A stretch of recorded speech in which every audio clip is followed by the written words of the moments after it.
Hello, मी गौरी आणि तुमचं खूप खूप मनापासून स्वागत आहे माझ्या आणखीन एका नवीन ब्लॉगमध्ये। तर आता मी कुठे चालली हे तुम्हाला लवकरच कळेल। तर मी चाललेली आहे वॉटरफॉल बघण्यासाठी। आणि आता तुम्ही म्हणत असाल की उन्हाळ्यात कोणता वॉटरफॉल, तर हो, भंडारदरा डॅम येथील अंब्रेला वॉटरफॉल बघण्यासाठी मी आलेली आहे। आणि इथल्या गार्डनमधलं हे दृश्य आहे, तुम्ही बघू शकता किती छान हिरवंगार आणि थंडगार वातावरण आहे। आणि हा आहे अंब्रेला वॉटरफॉल, बघू शकता किती छान वाटतोय। खूप मस्त वाटत होतं, वातावरणही पावसाचं झालेलं होतं, त्याच्यामुळे आणखीनच मजा येत होती।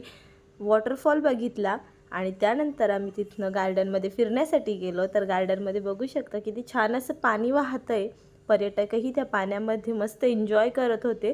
एकदम थंडगार असं पाणी होतं। आम्हीही मस्त फोटो क्लिक केले, मजा केली आणि तिथनं घरी यायला निघालो।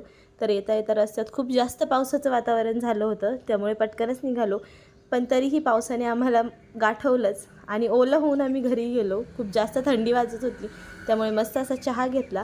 तुम्हालाही या वॉटरफॉलला भेट द्यायची असेल तर लवकर द्या, काही दिवसांसाठीच ओपन आहे। व्हिडिओ आवडली असेल तर लाईक, शेअर, सबस्क्राईब।